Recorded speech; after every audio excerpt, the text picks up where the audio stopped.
Senate Judiciary Committee on Privacy, Technology, and the Law will come to order, and I want to thank all of you for being here with us this afternoon. As you can see, everyone is curious about AI, and today we are going to talk about AI and how this affects our content creators, our creative community, our children, and how it affects all Americans when it comes to the digital space and what happens with AI-generated deepfakes. This hearing is titled The Good, the Bad, and the Ugly. And it is titled in that regard for a specific reason. Now, in Tennessee, we talk about there is a lot of good that has come from AI. When you're talking about logistics, advanced manufacturing, healthcare, cutting-edge research, and we've even seen the amazing role that AI has played in giving voice to some. Randy Travis, to be specific, who joined us here on the Hill recently in introducing the No Fakes bill. It gave Randy Travis the ability to share his talent with the world once again. And despite some of these benefits, there are really some bad and unpleasant sides to AI, and specifically when it comes to AI-generated deep fakes. These deep fakes cause tremendous harm, and today we're going to examine those harms and the legislative solutions, including the No Fakes Act that Senators Coons, Klobuchar-Tillis, and I have introduced. We've introduced them specifically to address these harms. First, these deep fakes pose significant harm to our content creators. From Music Row to Beale Street, back over to the Smoky Mountains in Upper East Tennessee, Tennesseans have made their mark in the music world, and we've got one of those artists with us today. But the proliferation of these digital replicas created without the artist's consent pose a real threat to their livelihoods and the livelihoods of all American artists and creators. The No Fakes Act is a monumental step forward in protecting our creative community. It provides landmark protection of the voice and visual likenesses of all individuals and creators from the spread of these digital replicas that are created without their consent. And I'm looking forward to speaking with our witnesses about this critical bill and how impactful it will be for the creative community. And I've got to be clear, our efforts must protect all Americans from the harms of deepfakes, and that includes our precious children. In recent years, we've seen a deeply troubling spike in the use of generative AI to create sexually explicit deepfake content. Just as concerning, NCMEC saw a, get this number, 1,325% increase from 2023 to 2024 in reports involving generative AI. We've got to do something about that, and both the No Fakes Act and the Take It Down Act, which President Trump just signed into law this week, go a long way to providing greater protections for our children from these deepfakes. These deepfakes have also served as a powerful tool for fraud. In one example, scammers used AI-generated images and voices of a multinational firm's CEO to steal millions of dollars. We've also seen celebrities' likenesses misappropriated in false product endorsements. It's clear that Congress has to act, and that's why the three of us sitting right here on this dais have joined forces, plus Senator Tillis, who's going to get here in a little bit, to work on the No Fakes Act and get it to President Trump's desk this year. We know that the creative community, all these content creators, our children, and all Americans deserve nothing less than our best efforts on this issue. And I turn to Senator Klobuchar for her opening statement. Well, thank you very much, Senator Blackburn. I'm very excited about this subcommittee and the work we've already done together for years on this issue and similar issues when it comes to tech. I share your hopes for AI and see that we're on this cusp of amazing advancements if this is harnessed in the right way, but I'm also concerned if things go the wrong way. I think it was Jim Brooks, a columnist, that said he has trouble writing about it because he doesn't know if it will take us to heaven or hell. So it's our job to head to heaven, and it's our job to put some rules in place, and this is certainly one of them. We want this to work for children, for consumers, for artists, and not against them.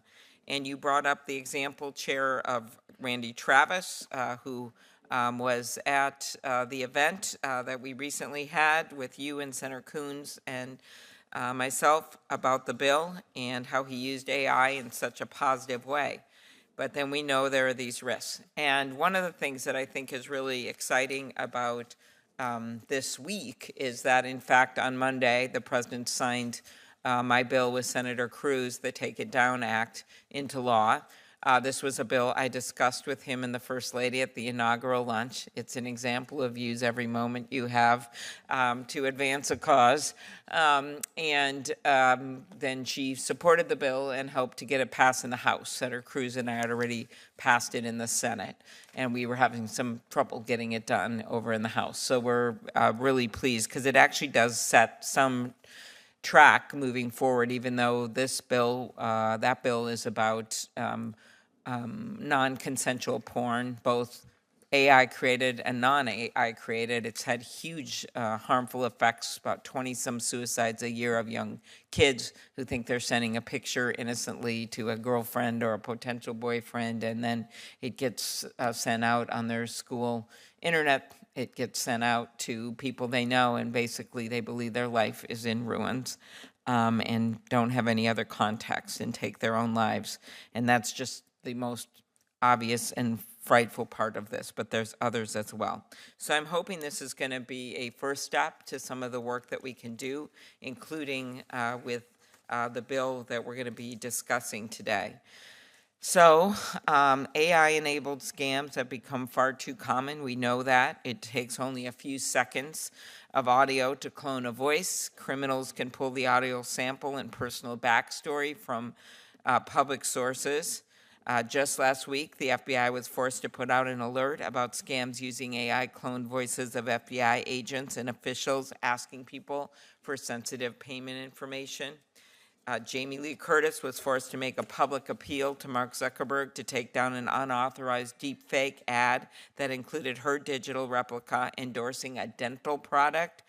While Meta removed the ad after her direct outreach, most people don't have that kind of influence.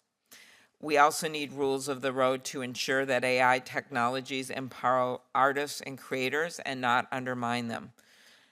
Art just doesn't entertain us. It's something that uplifts us and brings us together. When I recently met with Corey Wong, a Grammy-nominated artist from Minnesota, he talked about how unauthorized digital replicas threaten artists' livelihoods and undermine their ability to create art. So this is not just a personal issue, it's also an economic issue. One of the reasons our country, one of our best exports to the world is music and movies. When you look at the numbers and how we've been able to captivate people around the world, that's going to go away if people can just copy everything that we do. And one of the keys to our success as a nation and innovation has been the fact, and Senator Coons does a lot of work in this area, we've been able to respect copyrights and patents and people own right to their own products. So that's why this No Fakes Act is so important. It protects people from having their voice and likeness replicated using AI without their permission, all within the framework of the Constitution, and it protects everybody because everyone should have a right to privacy. I also am working in the space on AI to put some base rules in place in my role on the Commerce Committee. Senator Thune and I have a bill that we're reintroducing on this to set some rules for NIST to be able to put out there for companies that are using AI, and then I'm always concerned about its effect on democracy. But that is for a different day and in a different committee. But I do want to thank Senator Blackburn for her willingness to come out on doing something about tech, including the work she does with Senator Blumenthal, the work that we've done together on commerce. And if Monday is any sign with the first bill getting through, and there in that Rose Garden signing ceremony, there's more to come. And so thank you and look forward to hearing from the witnesses. Thank you, Senator Klobuchar. Senator Coons, you're recognized. Thank you so much, Chair Blackburn, Ranking Member Klobuchar. It is a delight to work with you. And thank you for inviting me to give some brief opening remarks about the No Fakes bill. Because of you and Senator Tillis working on this together since 2023, we have made real progress. There is momentum with this bill. We've been adding co-sponsors. My thanks to Senators Durbin and Hagerty, Schiff, and Cassidy. We're adding organizations that are endorsing it, like YouTube and RAIN. And as we saw at the White House on Monday, if there's bipartisan agreement in Congress and support from the White House that action is needed, we can make progress in complex, challenging technical areas. This hearing is a chance to look critically at the current state of the No Fakes bill so we can both build on that momentum and answer the questions: what did we get right? What do we need to tweak? How can we get more co-sponsors and push to a full committee markup? So I'm excited to hear from our witnesses today. There are 2 other committee hearings going on right now, which is why you will see senators come in and out. Not a lack of interest. Or be late. Yes. When we were drafting this bill, its applicability to pillars of the creative community, like Ms. McBride, Martina McBride, or to a movie star like Tom Hanks, its applicability to people who make a living off of their voice or likeness was clear. But Senator Blackburn and I agreed at the outset the rules we were drafting should apply to everyone. Everyone should have the power to control their digital replica online, not just those who are superstars. So I appreciate, Chair Blackburn, the witnesses you brought together today speak to the full scope of what this bill can do to keep the public safe from scams, just like the bill Senator Klobuchar just got signed into law, and help wipe non-consensual deepfake pornography off the internet. Second, the revised draft we introduced last month was the product of stakeholders negotiating in good faith. Ms. Carlos, you and YouTube came to the table with the intention of getting to yes, and we got there. And if Google can get behind this bill, can handle the obligations that No Fakes imposes, so can the other tech platforms. Thank you. I look forward to hearing from you and returning to questions. Thank you, Senator Coons. I would like to introduce our witnesses. Martina McBride is a Nashville-based singer-songwriter who has sold more than 23 million albums worldwide, with 6 singles hitting #1 on the country music chart. In addition to her 14 Grammy Award nominations, Ms. McBride is a 4-time Country Music Association Female Vocalist of the Year, a 3-time Academy of Country Music Top Female Vocalist, and a member of the Grand Ole Opry. She first signed to RCA Records in 1991 and has since been awarded 14 gold records, 12 platinum honors, 3 double platinum records, and 2 triple platinum awards. Mitch Glazier is the CEO and chairman of the Recording Industry Association of America. We use the acronym RIAA. He helps to represent the rights and interests of over 1,600 member labels. Prior to joining RIAA, Mr. Glazier served as chief counsel for intellectual property to the U.S. House of Representatives Judiciary Committee, as well as numerous other roles in and around government, including as a commercial litigation associate. He earned his bachelor's degree from Northwestern University and his JD from Vanderbilt School of Law. Our next witness is Kristen Price. Ms. Price serves as senior legal counsel for the National Center for Sexual Exploitation, NCOSE, correct? And she works to combat all forms of sexual exploitation and advocate for justice for survivors of sex trafficking, child sexual abuse, pornography, and prostitution. Before her work at NCOSE, Ms. Price served as legal counsel at the Alliance Defending Freedom, where she specialized in First Amendment law and conscious protections. Ms. Price earned her bachelor's degree from Cedarville University and her JD from Georgetown University Law Center. And Mr. Justin Brookman. Mr. Brookman is the Director of Technology Policy for Consumer Reports, where he specializes in data privacy and security issues. Before joining Consumer Reports, he was Policy Director of the Federal Trade Commission Office of Technology Research and Investigation. Earlier in his career, he served as Chief of the Internet Bureau of the New York Attorney General's Office. He earned his bachelor's degree from University of Virginia and his JD from New York University School of Law. And Ms. Susanna Carlos, who serves as head of music policy at YouTube. Until 2022, she served as senior counsel for YouTube's music publishing and in senior positions at the American Society of Composers, Authors, and Publishers. We like to call it ASCAP. Universal Music Group and EMI Publishing. She is also on the board of Digital Media Association, which represents the leading global audio streaming companies and promotes legal access and engagement of music content between creators and users. Ms. Carlos earned her bachelor's at the University of California, Los Angeles, and her JD from Fordham University School of Law. Welcome to each of you. At this time, I want to ask you all to rise and raise your right hands.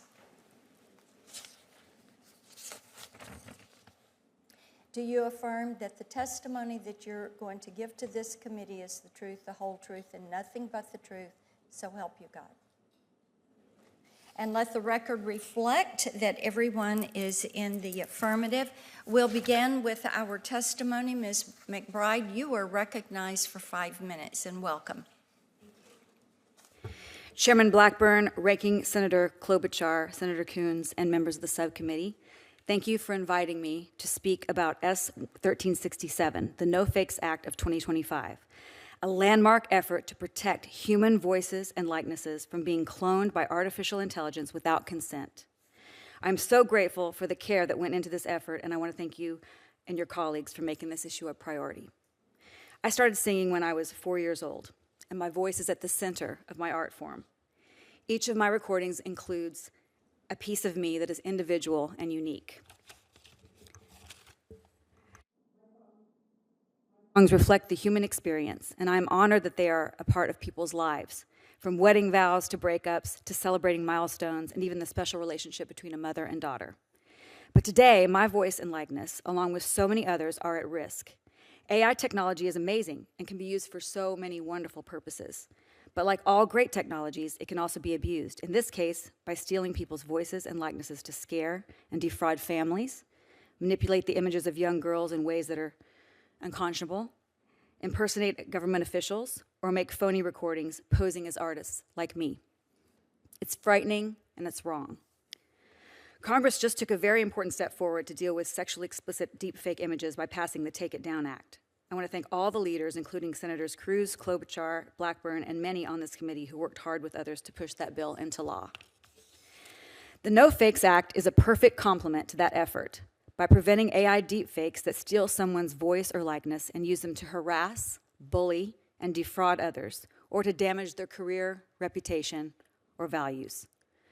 The No Fakes Act would give each of us the ability to say when and how AI deepfakes of our voices and likenesses can be used. If someone doesn't ask before posting a harmful deepfake, we can have it removed without jumping through unnecessary hoops or going to court.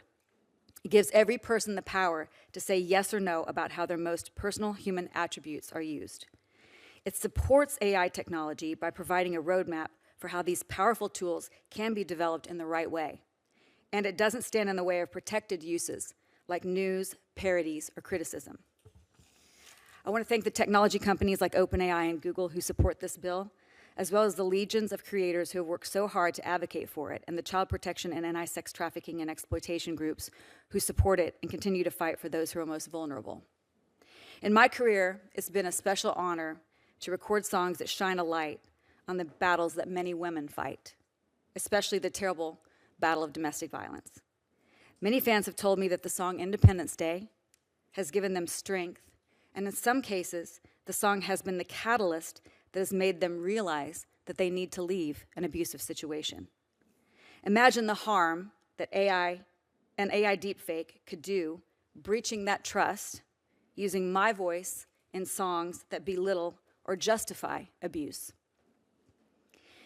One of the things I'm most proud of in my career is I've tried to conduct myself with integrity and authenticity, and the thought that my voice could be deepfaked or my likeness could be deepfaked to go against everything that I've built, to go against my character, is just terrifying. And I'm pleading with you to give me the tools to stop that kind of betrayal. Setting America on the right course to develop the world's best AI while preserving the sacred qualities that make our country so special: authenticity, integrity, humanity, and our endlessly inspiring spirit. That's what the No Fakes Act will help to accomplish. I urge you to pass the bill now. Thank you. We thank you, Mr. Glazer. You're recognized for 5 minutes. Thank you so much. Thank you for having me. I'm honored to testify today alongside the groundbreaking artist, Martina McBride, who just spoke so eloquently about the value of someone's voice, the value of their image, and the threats posed by abuses of deepfake technology. I'd also like to recognize the almost 400 artists and performers and actors who have just signed a statement in support of the No Fakes Act with some very simple words. It's your voice, your face, your image, your identity. Protect your individuality. That's why we're here. That's what this is all about. Artists' voices and likenesses are fundamental to their work, credibility, expression, careers. In many ways, these deeply personal, highly valuable attributes are the foundations of the entire music ecosystem. And unauthorized exploitation of them using deepfakes does cause devastating harm. We have to prevent that harm. So my deepest thanks, and the thanks of a very grateful music community, go out to all of you, to Chairman Blackburn, to Ranking Member Klobuchar, to Senator Coons, and to all of the senators, Senator Tillis, Haggerty, Durbin, Cassidy, Schiff, and I hope many more on this committee and throughout the Senate for introducing and supporting the No Fakes Act. You did it. After months, actually years of work with each other, stakeholders, your counterparts in the House, you've been able to build bipartisan, bicameral, broad-based consensus around legislation that will protect not just artists, but all victims of deepfake abuses, including child exploitation and voice clone scams, which we'll hear about from the other witnesses today.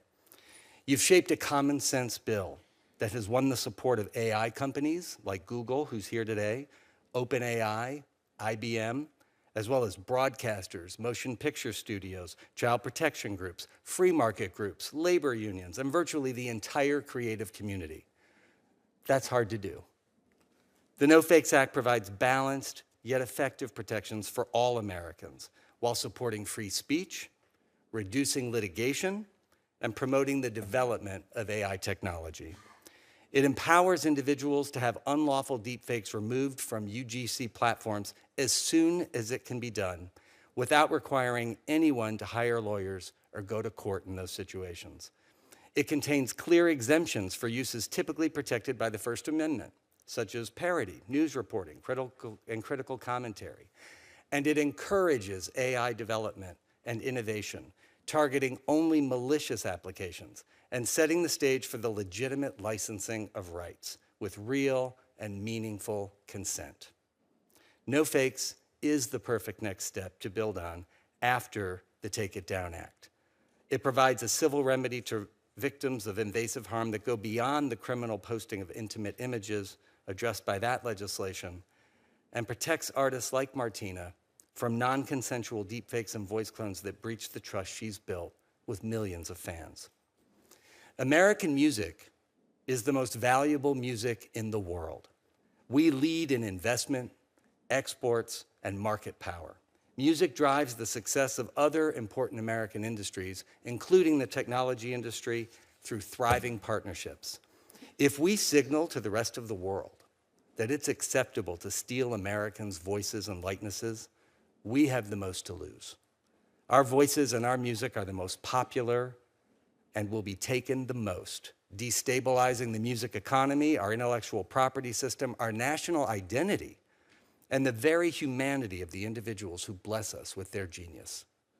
The No Fakes Act is a critical step in setting America up as an example and to continue and extend its global leadership in innovation and creativity. It shows that we can boost AI development while preserving every individual's autonomy, all individual liberties, and protect our constitutional property rights at the same time.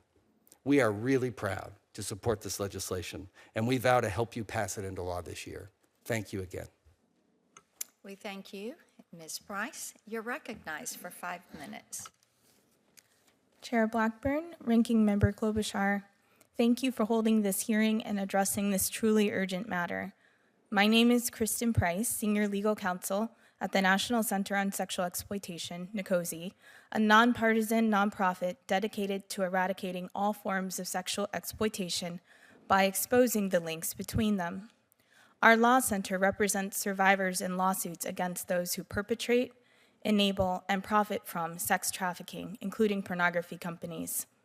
Contemporary pornography depicts and normalizes violence, including asphyxiation, electrocution, and rape. This is pervasive. The top 4 sites, Pornhub, Xvideos, Xhamster, and XNXX, had nearly 60 billion total visits in 2024. One woman's husband sexually assaulted her while she was sleeping and put the video on Xvideos, which was tagged sleeping pills. Pornhub hosts child sexual abuse material and sex trafficking content, with their employees admitting that traffickers use their sites with impunity. Forged or deepfake pornography uses AI that is trained on this kind of abusive content, merging it with the faces of other women and girls. A 2023 report found that deepfake pornography increased by 464% between 2022 and 2023. The top 10 deepfake pornography sites had 300 million video views in 2023. 98% of all deepfake videos are pornography related, and 99% of those who are targeted are women. The perpetrators are disproportionately male. One survey found that 74% of deepfake pornography users don't feel guilty about it. A high schooler discovered a boy she'd never met, took a photo off of her Instagram, created an AI deepfake, and circulated it through Snapchat. 2 years later, she still hasn't been able to remove all the images. A woman whose close family friend made deepfake pornography of her said, "My only crime was existing online and sharing photos on platforms like Instagram. The person who did this was not a stranger. I was not hacked, and my social media has never been public." These are serious human rights abuses, violating the person whose face is depicted and the person whose body is shown. Survivors report fear, isolation, shame, powerlessness, suicidal thoughts, doxing, harassment from sex buyers, and difficulty attending school, maintaining jobs, and participating in public life. This is a form of sexual exploitation from which it is impossible to fully exit. There is a very old idea that to protect more privileged women from male violence, society needs an underclass of women that men can violate with impunity. This was always a morally inexcusable premise, and the rise of forged pornography shows that it is also a lie. Deepfake technology allows any man to turn any woman into his pornography. These are impossible conditions for equality. As Andrea Dworkin stated in 1986, the civil impact of pornography on women is staggering. It keeps us socially silent, socially compliant. It keeps us afraid in neighborhoods, and it creates a vast hopelessness for women, a vast despair. One lives inside a nightmare of sexual abuse that is both actual and potential, and you have the great joy of knowing that your nightmare is someone else's freedom and someone else's fun. The harms are severe and irreversible, so deterrence is essential. This is why NCOSE supported the bipartisan effort to pass the Take It Down Act, which the president signed into law on Monday, and requires online platforms to remove non-consensual content within 48 hours of being notified. NCOSE strongly supports 3 additional bills that complement Take It Down: the No Fakes Act, the Kids Online Safety Act, and the Defiance Act. These bills help protect individuals from the harmful effects of image-based sexual abuse and increase pressure on tech companies to manage websites more responsibly. Finally, NCOSE is concerned about the recent AI state moratorium language included in the House Budget Reconciliation Bill, as it creates a disincentive for AI companies to put safety first. Technological progress should not come at the expense of human dignity. It is our collective responsibility to protect the voice, face, and likeness of every person from unauthorized use. Thank you. We thank you, and I will note for the record that we're submitting your full testimony into the record with all of your footnotes. I really appreciate that. Thank you so much. Mr. Brookman, you're recognized for 5 minutes. Thank you, Chairwoman Blackburn, Ranking Member Klobuchar. Thank you very much for the opportunity to get to testify here today. I'm here on behalf of Consumer Reports, where I head up our work on tech policy advocacy. We're the world's largest independent testing organization. We use our ratings, our journalism, our surveys, our advocacy to try to create a more fair, healthier, and safer world. I'm gratified the committee is focusing on the problems created by audio and video deepfakes, which for better or worse are getting more realistic and convincing every day. They're used in romance scams and grandparent scams, where a relative gets a frantic call from a distressed family member who's in immediate need of cash. As the chairwoman noted, they're used in fake testimonial videos from celebrities hawking everything from meme coins to cookware. I believe Elon Musk is one of the most frequently impersonated celebrities online. As Ms. Price testified eloquently, obviously one of the most prevalent uses is for the creation of non-consensual intimate images and videos, and they're increasingly used to propagate misinformation, certainly in the political realm, but also in the more petty personal realm. There's a story in Maryland recently about an aggrieved teacher who created deepfake audio of his boss saying racist and anti-Semitic slurs. As this last example shows, realistic cloning tools are easily available to the public and very cheap and easy to use. Earlier this year, Consumer Reports conducted a study of 6 voice cloning tools that are easy to find online to see how easy it would be to create fake audio based on a public recording, like a YouTube clip. Our study found that 4 of the 6 companies we looked at didn't employ any technical mechanisms or reasonable technical mechanisms to reasonably ensure they had the consent of the person whose voice was being cloned. Instead, the customer just had to click, like, yes, I have the person's consent. 2 require the person to read a script so to help indicate the person was on board with having their voice cloned. 4 of the companies also did not collect much identifying information from customers, just a name or an email address to start creating deepfake voice clones. Given how likely abuse of these services is, I don't think they were doing enough. And a lot of our members agree. We recently got 55,000 signatures on a recent petition asking the Federal Trade Commission and state attorneys general to investigate whether these services were in violation of existing consumer protection laws. And that brings me to solutions. So one thing, we need strong consumer protection agencies who have the resources to crack down on abuse of emerging technologies. Last year, the FTC brought a handful of AI cases as part of Operation AI Comply, but they don't have the capacity right now to confront the massive wave of scams and abuses online. Tools and responsibilities. I think some of these AI-powered tools are designed such that they're almost always going to be used for illegitimate purposes, whether it's deepfake pornographic image generators or voice impersonation. Developers of these tools need to have heightened obligations to try to forestall harmful uses. If they can't do that, then maybe they should not be freely available to the public. Platforms, too, need to be doing more to proactively get harmful material off their platforms. It's a very difficult job. It takes resources, but it absolutely needs to be done. Transparency. People deserve to know whether the content they're seeing online is real or fake. I know there have been a number of bills introduced in this Congress to try to address that. Also, there's a law recently passed in California to start to put transparency obligations on entities that make deepfake content. Stronger privacy and security laws. As this committee knows very well, the United States generally has fairly weak legal protections. As the ranking member noted, the ready availability of information about us online makes it easier for scammers to target us with scams. We've seen a ton of progress at the state level on privacy and security laws, but they're not strong enough. Whistleblower protections and incentives, in many cases, we only find out about abuses inside these tech companies when someone comes forward with their story. I was glad to see bipartisan legislation introduced on this issue, protecting AI whistleblowers in the last week.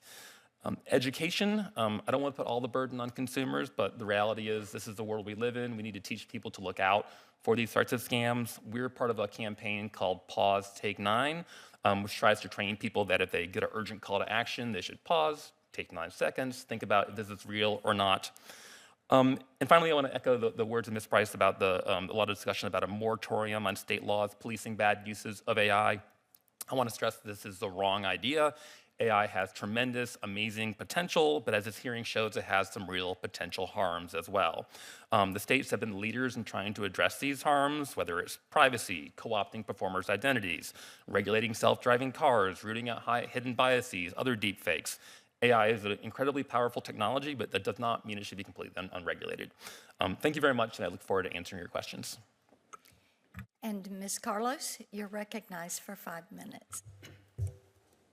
Chairwoman Blackburn, Ranking Member Klobuchar, and members of the subcommittee, thank you for the opportunity to speak with you today on the important topic of the No Fakes Act and AI-generated digital replicas. My name is Susanna Carlos, and I serve as the head of music policy for YouTube. Just last month, YouTube marked the 20th anniversary of the first video ever uploaded to our platform. It's difficult to fathom how much the world and YouTube have changed in those 2 short decades. Today, we have over 2 billion active monthly members on our platform across more than 100 countries, with 500 hours of content uploaded every minute. We are proud that YouTube has transformed culture through video and built a thriving creator economy here in the United States and around the world. Our unique and industry-leading revenue-sharing model empowers our creators to take 55% of the revenue earned against ads on their content. And as a result, YouTube's creative economy has contributed more than $55 billion to the United States gross domestic product and supported more than 490,000 full-time American jobs in the last year alone. In the 3 years prior to January 2024, YouTube paid more than $70 billion to creators, artists, and media companies. At YouTube Music, we built one of the world's deepest catalogs. Over 100 million official tracks, plus remixes, live performances, covers, and hard-to-find music you simply can't find anywhere else. We've now reached over 125 million paid YouTube and music and premium subscribers. And YouTube continues to be at the forefront of handling rights management at scale, protecting the intellectual property of creators and our content partners, ensuring that they can monetize their content and keeping YouTube free for viewers around the world. In 2007, YouTube launched Content ID, a first-of-its-kind copyright management system that helps rights holders effectively manage their works. Rights holders or their agents provide YouTube with reference files for their works they own, along with metadata such as title and detailed ownership rights. And based on these references, YouTube creates digital fingerprints for those works in question and scans the platform to determine when content in an uploaded video matches the reference content. Rights holders can instruct the system to block, monetize, or track the reference content. And over 99% of the copyright issues on YouTube are handled through Content ID. It has also proven to be an effective revenue generation tool for rights holders, as over 90% of Content ID claims are monetized. And as we navigate the evolving world of AI, we understand the importance of collaborating with partners to tackle emerging challenges proactively. We firmly believe that AI can and will supercharge human creativity, not replace it. Indeed, AI has the potential to amplify and augment human creativity, unlocking new opportunities for artists, creators, journalists, musicians, and consumers to engage creatively with new tools and play an active role in innovation. We are already seeing creators exploring new areas, including the creation of new types of music, books, photography, clothing, pottery, games, and other art inspired in collaboration with AI models. And as this technology evolves, we must collectively ensure that it is used responsibly, including when it comes to protecting our creators and viewers. Platforms have a responsibility to address the challenges posed by AI-generated content, and Google and YouTube stand ready to apply our expertise to help tackle them on our services and across the digital ecosystem. We know that a practical regulatory framework addressing digital replicas is critical, and that is why we are especially grateful to Chairwoman Blackburn, Senator Coons, Ranking Member Klobuchar, and all the bill sponsors for the smart and thoughtful approach adopted in developing the No Fakes Act of 2025. We deeply appreciate their willingness to bring a variety of stakeholders together to forge a consensus on this important topic.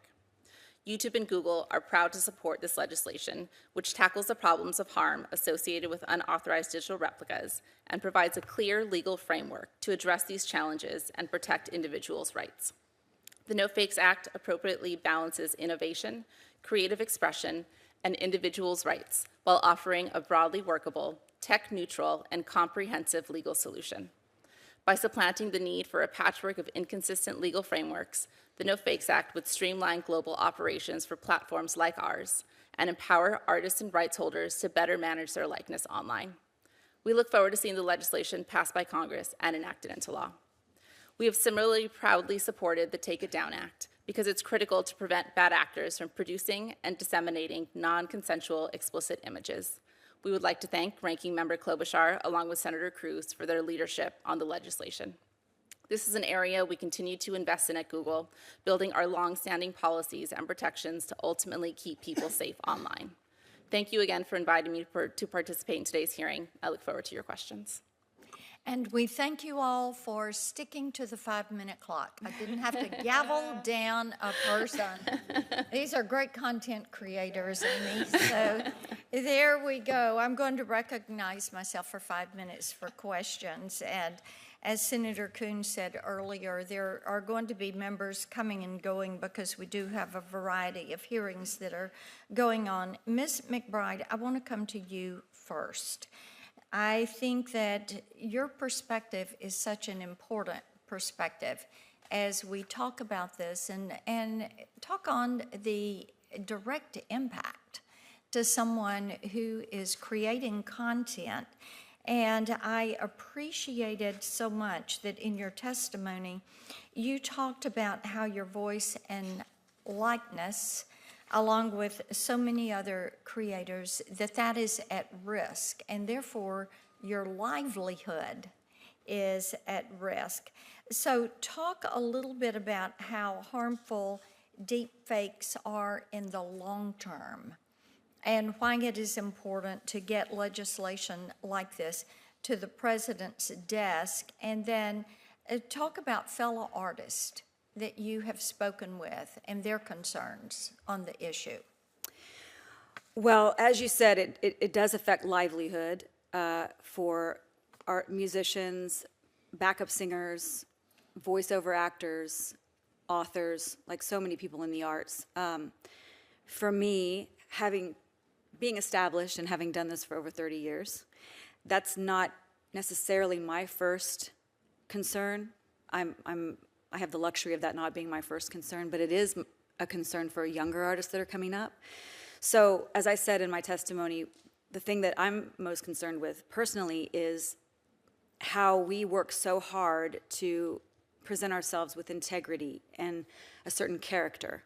And the fact that, long term, that could be distorted or manipulated to be the opposite of what I stand for and what I believe, or to be used to cause harm to someone through endorsing a harmful product, or far into the future after I'm gone, somebody creating a piece of music or me saying something that I never did, and it just kind of like disintegrating what I've worked so hard to establish, which is trust with my fans, with people who, when I say something, they believe it. I think for younger artists, to your point of livelihood, to be new and having to set up what you stand for and who you are as a person, as an artist, what you endorse, what you believe in, and establishing a trust with your fans. and then on top of it, having to navigate these waters of someone coming in and distorting all of that is devastating. Like, I don't know how, I can't stress enough how it can impact the careers of up-and-coming artists, and even just in their ability to, to speak their truth, or just to live in fear of being a victim of these deepfakes. Yeah. Mr. Glazier, I want to come to you on something you mentioned about the critical balance of protecting the artist's voices and likenesses, and then also reducing litigation. And that is why we need to have this framework. And I think helping artists stay out of court. I mean, they're at a point where they may have to spend much of what they've earned in order to protect themselves and to protect their brand, if you will. If you'll elaborate on that. Sure, I'm happy to. The bill has to be effective and practical at the same time, both for the victim and for the platform who is going to limit the damage to the victim. It has to work on both ends, and that's why I think the approach that was taken both in the Take It Down Act and in this act are so important, especially in areas where the platform has less knowledge and less control because end users are posting on the platform, and those can go viral very, very quickly. The ability for the platform to take it down as soon as, technically and practically feasible so that they stop the damage, and to keep it down so that the artist or any other victim doesn't have to spend their lives monitoring a platform and continually sending more notices and more notices as end users keep putting up the same material over and over and over again. We now have tools that will allow the removal off of the platform. And once the removal is done, the damage can be limited. There is no liability for the platform, and the artist doesn't have to spend their time just litigating. Where there is more knowledge and control, right, where the platform has an employee upload it, for example, then there should be responsibility on the platform. And those are cases where you might need to go to court because the platform could have prevented it and they didn't prevent it. So I think the bill is incredibly balanced and really innovative in its approach to protecting free speech, reducing litigation, but also effectively protecting the right that's necessary. All right, thank you very much. I guess I'll start with Mr. Brookman, the non-Grammy winner. I want to talk to you just a little bit about this consumer angle here, which I think is interesting to people. And I think at its core, all of us involved in this legislation have made it really clear that it's not just people who are well-known that will be hurt by this eventually, and that getting this bill passed as soon as possible is just as important for everyone. But I do so appreciate Ms. McBride's being willing to come forward, because those stories and the stories that we've heard from, like I mentioned, Jamie Lee Curtis, or the stories that we've heard from many celebrities are very important to getting this done. So you just did a report, AI-generated voice cloning scams, including that AI voice cloning applications, in the words of the report, presents a clear opportunity for scammers. And we need to make sure our consumer protection enforcers are prepared to respond to the growing threat of these scams. I had this happen to my state director's husband, their kid is in the Marines, and they got a call. They figured out that it wasn't really him asking for stuff and money. They knew he couldn't call from where he was deployed to. But this is just going to be happening all over the place, and the next call will be to a grandma who thinks it real, and she sends her life savings in. So I have called on the FTC and the FCC to step up their efforts to prevent these voice cloning scams. What are some of the tools that agencies need to crack down on these scams, even outside of this bill? Yeah, absolutely. So I think the first thing the Federal Trade Commission probably needs is more resources. They only have like 1,200 people right now for the entire economy. That's down from like 100 just in the past couple of months. Way down from even during like the Nixon year. Yeah, like 1,700 it used to be, and the economy's grown like 3 or 4 times. Chairman Ferguson has said more cuts are coming, which I think is the wrong direction. I worked at the Federal Trade Commission for a couple of years. Like, we could not do a fraction of all the things that we wanted to do to protect consumers. So more people, more capacity, more technologists. Like there's just not enough technology capacity in government. I was in the Office of Technology Research and Investigation there. That was like 5 people. That's just not enough. Obviously, with all these very sophisticated, I mean, just deepfakes alone, let alone the rest of the tech economy. The ability to get penalties and even injunctive relief, right? If someone gets caught stealing something, the FTC often doesn't have the ability to make them give the money back. Yeah. I know this committee has tried to restore that authority, but that would be important. And also, like, again, maybe just clarify. FTC could have rulemaking authority, but also this. I would like to see Congress consider legislative authority to address tools. Like, again, if you are offering a tool that can be used only for harm, voice impersonation, deepfake, pornographic images. Maybe there should be responsibilities to make sure it's not being used for harm. Okay, thank you. Ms. Carlos, can you talk about what YouTube is doing to ensure it's not facilitating these scams? Sure, and thank you for the question, Senator. And thanks for your support for the bill. Of course. So just to primarily consider, we obviously see great and tremendous opportunity coming from AI, but we also acknowledge that there are risks. And it is our utmost responsibility to ensure that it is deployed responsibly. So we've taken a number of efforts to protect against unharmful content on our platform. Primarily, we have updated our privacy policies last year to ensure that all individuals can now submit a notice to YouTube when their unauthorized voice or likeness has been used on our platform. And once reviewed, if it is applicable and we've confirmed that that content should be removed, we will take it down. We've additionally implemented watermarks on our AI products. We originally began with both image and watermarks using our SynthID technology, and we've recently expanded it to also be applied to text generated from our Gemini app and web experience, and most recently as part of our VO video tool. Okay.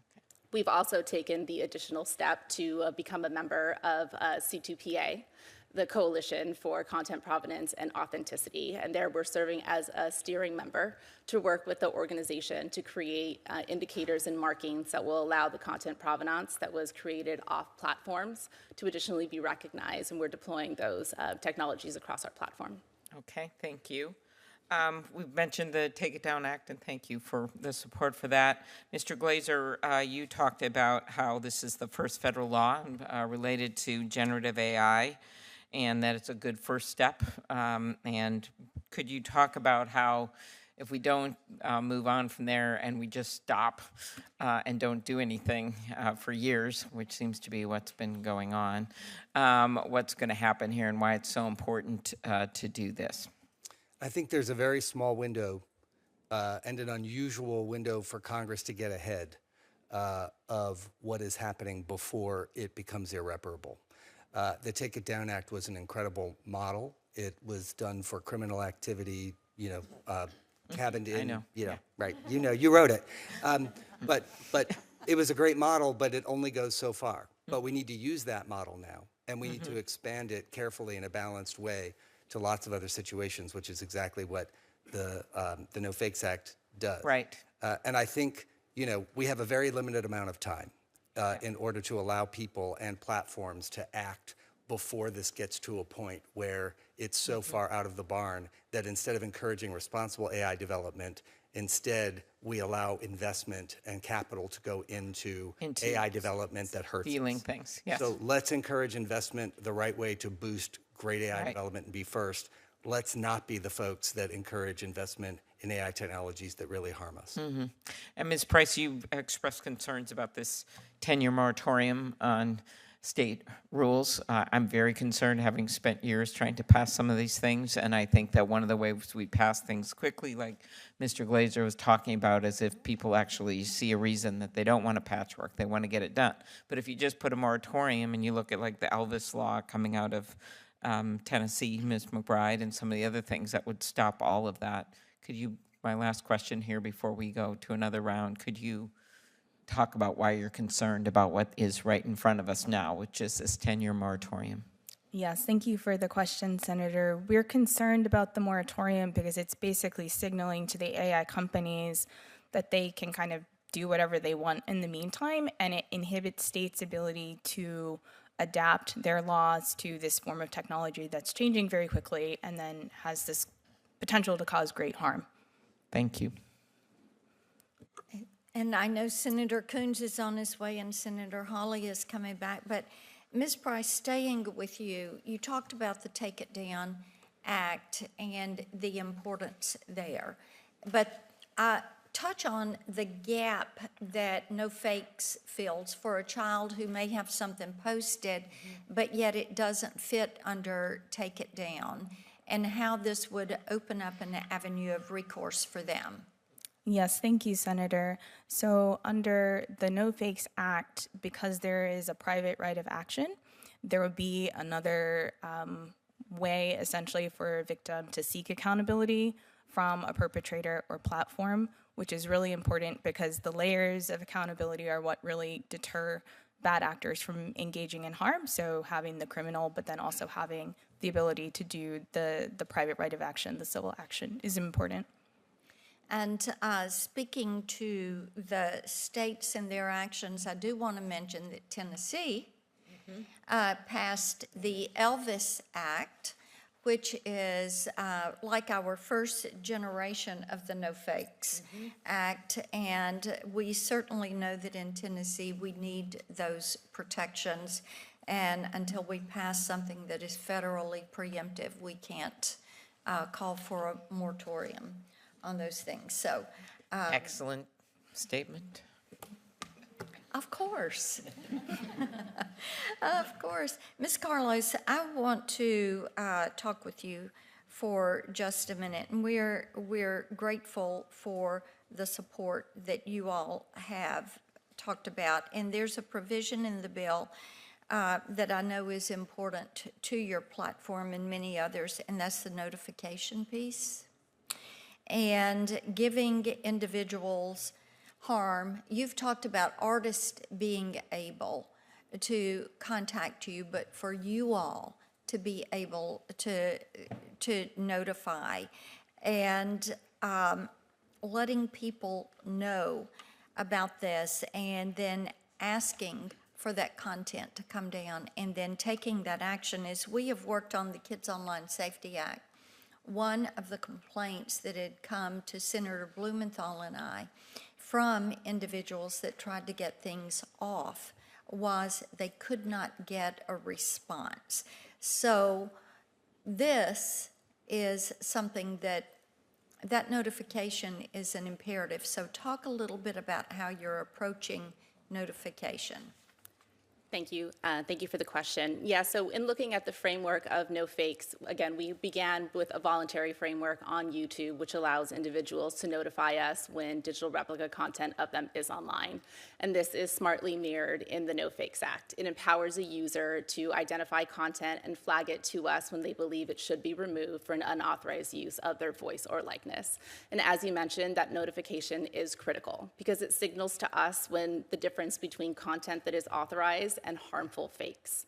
And it's with that notice that we are able to review content and make an informed decision as to whether or not it should be removed. And then what is your length of time for getting it down upon receiving notification? What is your process going to be on implementation?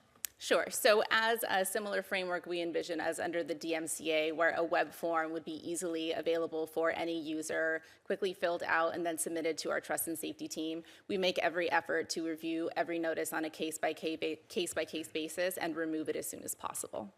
So are you talking hours, days? What is your framework? I don't have the exact number on the top of my head, but I do know that we try to process every notification as quickly as possible.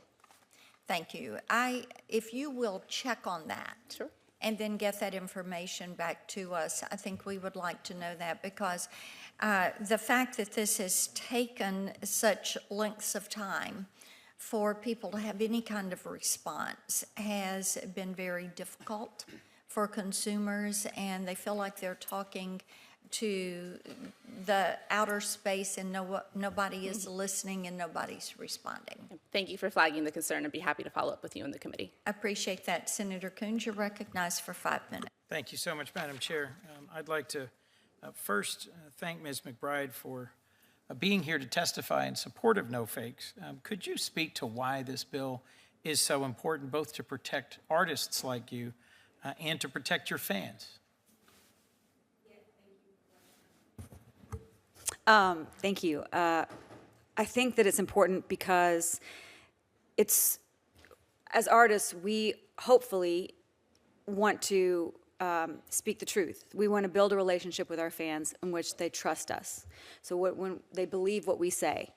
So when you have something like a deep fake that either sells a product or says a statement, it can be so harmful to that trust. You know, I mean, I just realized sitting here that I bought a product, a collagen supplement off of Instagram the other day because it had Leanne Rimes and a couple of other people. And I'm sitting here thinking, oh my goodness, I don't even know if that was really them, right? Mm-hmm. So it's damaging to the artist and to the fan. You know, we had a situation personally where one of my fans believed they were talking to me, ended up selling their house and funneling the money to someone who they thought was me. That is so devastating to me to realize that somebody who trusts me could be duped like that, you know.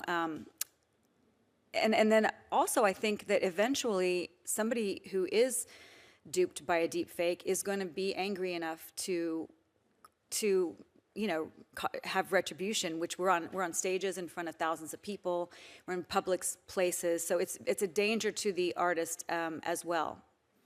Mr. Glazer, to follow up on Ms. McBride's testimony, what do you think are the consequences for the music industry if we don't get no fakes over the finish line? What will the consequences be for music fans and for the industry? The entire music ecosystem is dependent on the authentic voice and the authentic image of the artist, right? That is what the music industry is. If you allow deepfakes to perpetuate, you're taking the soul out of the art. And when you do that, you're taking the humanity out of the art, and that's what art is. So I think it's fairly existential that the voice of music be the voice of music. I think that's what everything is built on. And the idea, it's almost bizarre that we have to sit here today talking about allowing someone to protect the use of themselves. If there's anything that we have a right in and should be able to control, it's the gifts that God gave us, the voices that we have, the image that we have. And for that to be taken from you is devastating both for the individual and obviously for the industry itself, which is built on these very voices. Ms. Carlos, if I might, I just want to thank you for YouTube's partnership in getting to the place where you support no fakes. Other tech companies haven't come forward. I'd be interested in what you might say or encourage me to say to the Metas or TikToks of the world about why they should support this bill, even though it imposes new obligations on them. And some have argued that no fakes might chill legitimate speech by incentivizing platforms to over-remove content out of fear of being sued. How does YouTube think about balancing its obligations under this bill with its First Amendment obligations to users? Thank you for the question, Senator. As we mentioned, YouTube largely supports this bill because we see the incredible opportunity of AI, but we also recognize those harms, and we believe that AI needs to be deployed responsibly. I believe Mr. Glazer mentioned during his opening statement that the No Fakes Act does carry First Amendment exemptions, parody, satire, newsworthiness, and that is one of the reasons that we felt comfortable endorsing this bill. We are, at the end of the day, an open platform, and we believe that a variety of viewpoints can succeed on YouTube. So those would be some of the things that I would share with you to share with those other companies, but I cannot speak directly on behalf of why they may or may not choose to endorse the bill. Understood. Thank you all, and thank you all for your testimony today. Thank you. Senator Hawley, you're recognized for 5 minutes. Thank you very much, Madam Chair. Thanks to all of the witnesses for being here. Ms. Carlos, if I could just start with you. You're here on behalf of YouTube, is that right? That is correct. Can you tell me, why is it that YouTube has monetized videos that teach people how to generate pornographic deepfakes of women? Why does that happen on your platform? Thank you for the question. Protecting our users is one of our top priorities. My general expertise is in music policy, so I'm not in the best position to answer that question, but I'm happy to follow up with you. Do you know how many such videos there are out there that are these are monetized videos now on YouTube? I'm not aware of that number. I can't say that our community policies do not allow that type of content on our platform. Well, Forbes magazine just reported that YouTube's in fact promoted over 100 YouTube videos with millions of views that showcase AI deepfake porn and include tutorials on how to make deepfake porn, particularly porn that targets young women. Do you have any idea how much money YouTube has made off of this monetization? Thank you for bringing this to my attention. I do not have detail on this specific news article. I'm happy to follow up with you in the committee. So you don't have any idea of how many ad dollars YouTube has made off of this? I do not. Are you aware that one of these websites that was promoted by YouTube in these videos was later cited in a criminal prosecution for AI sexual abuse material, generating, let me be more specific, generating AI sexual abuse material involving children?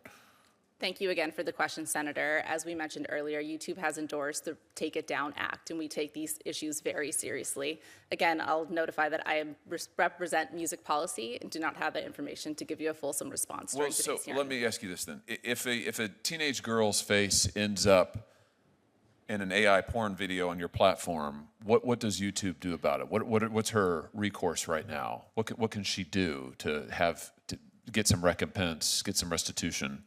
After over a year ago, we updated our privacy policy so that anybody who believes that their voice or likeness is being used without their authorization on our platform can submit a request for removal.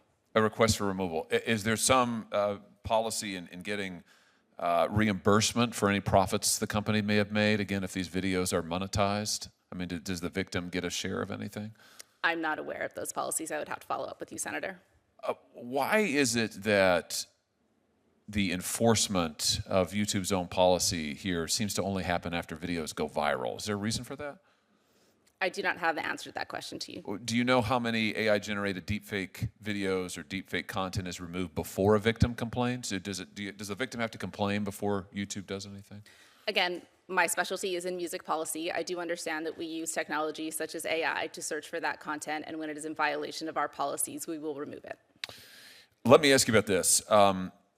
YouTube training data. Has YouTube provided data for use in Google's Gemini or other AI training programs? YouTube does provide data in Google training data in accordance with our agreements. So if an artist uploads music to YouTube, does the company use that music to train AI models? As I mentioned, we do share data in accordance with our agreements. I can't speak to the specifics of any individual agreement. Well, so how are people like Ms. McBride protected? I mean, so if you're an artist and you put any content on YouTube, does that mean that it's just free range? I mean, you can do whatever you want with it? Again, it goes down to the terms of our agreement. I will say that we have forged deep partnerships with the music industry.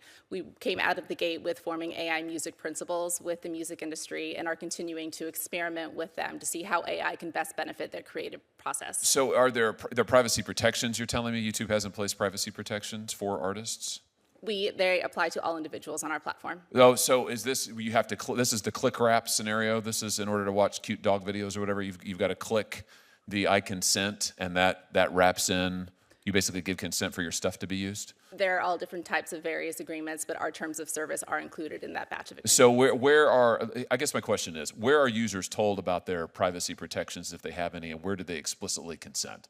They agree to our terms of service, and we also have our privacy policy available on the web. Okay, so that's the click wrap. So in other words, if you come onto YouTube, you want to use it, you got to click through. So you click it, and there you basically agreed to allow YouTube to give your content to AI and allow them to train it without any further consent. Is that basically it?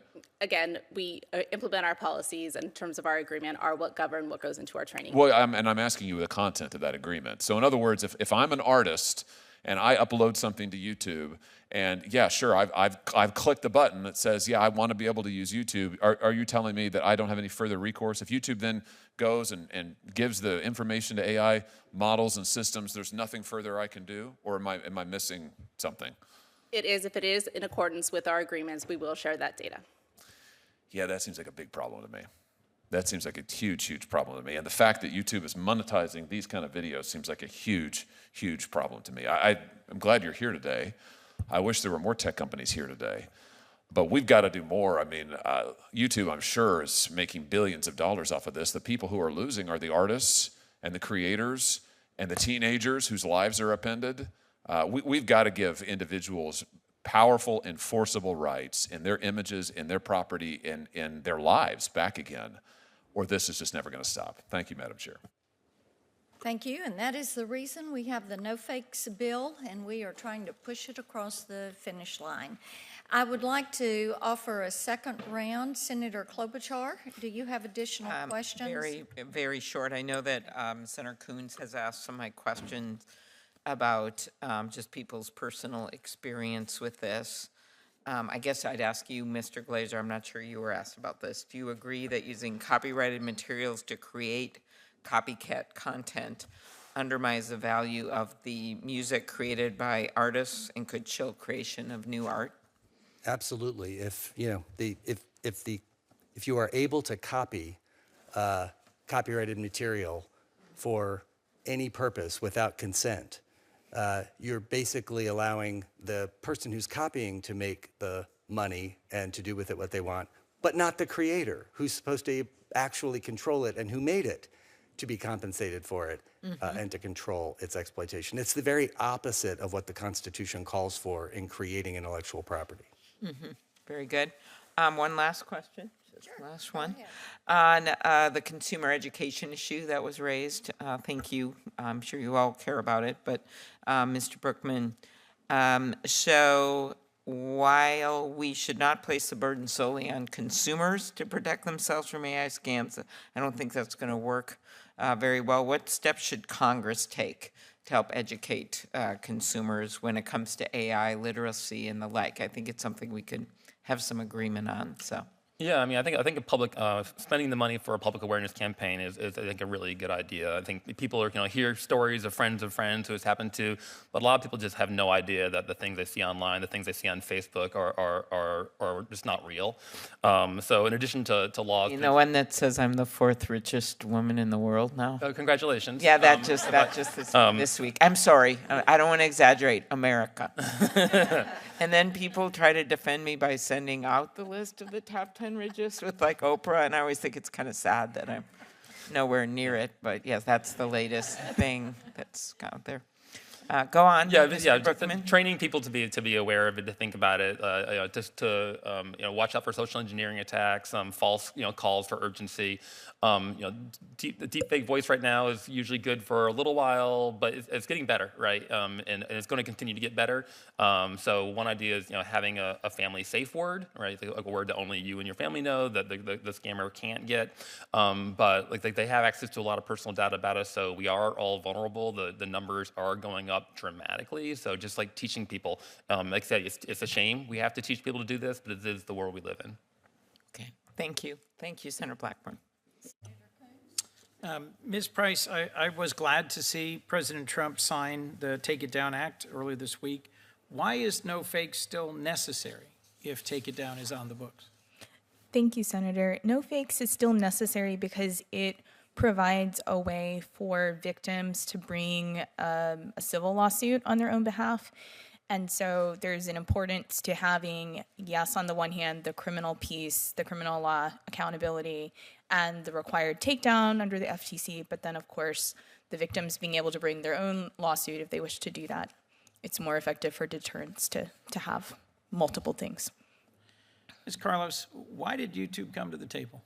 You could have just made it a whole lot harder for the bill to move forward if you didn't make concessions and agree to be a part of advocating for the bill. Thank you for the question, and thank you for including us in that round of stakeholders. So YouTube sits in a very unique kind of universe. We not only have our users and music partners and media partners, but we also have creators. And that is one area where this idea of digital replicas can cause real world harm. So in addition to supporting no fakes, which gives them the individual right to remove content, not just from YouTube, but from other platforms, we're continuing to invest in new technology, which we refer to as likeness ID, which will allow our participating members in our pilot to have their face and voice scanned, and we'll be able to match across our platform. So we're continuing to invest in this technology as we see it's a top issue. Thank you. Thank you very much, Senator Blackburn, Ranking Member Klobuchar. Thank you, Senator Coons. Mr. Glazer, I want you to touch on contracts. We've had quite a discussion this week on copyright. And as artists negotiate these contracts for their name, their image, their likeness, recently SAG-AFTRA made a move in some of their negotiations on this. But talk a little bit about the importance of having a federal standard as it relates to standard contract law. Yeah, this goes to the very essence of consent for the artist. And so not only does the No Fakes Act give control and consent to the individual about the use of their voice and the use of their likeness, it also imposes some guardrails around what those, the length of those contracts, what those contracts mean when the person is alive, what that person means after the person passes. And it also has special provisions that protect minors who might enter into contracts that includes parents and guardians and also court authority. So it does a very good job of preventing abuse while giving the power to the individual whose voice is at stake and whose image is at stake in being able to license it. Thank you so much. Ms. Price, I want you to submit to us, you can do this in writing. When we look at the physical world and the statutes that exist for protecting individuals from some of the harms that you've listed today, and the importance of Take It Down and the importance of No Fakes, but we don't have all of those criminal statutes that transfer to the virtual space. And I would like for you to give me a summary of your thoughts on that. Your testimony is expansive and helpful. As I said, we've submitted that whole testimony. Mr. Brookman, we've submitted your entire testimony also, and we thank you for that. But I would like to have just a little bit more from you on that issue of those protections. As we've talked about No Fakes and the Copyright Act and NCOSE, we talk often about this difference, and you touched on it, and I'd like to have something more expansive. With that, we have no further members present and no further questions. I will remind you all that members have 5 days to submit questions for the record, and then you're going to have 10 days to return those answers to us. I thank you all. Our witnesses have been wonderful today. We appreciate your testimony for the record. And with that, the hearing is adjourned.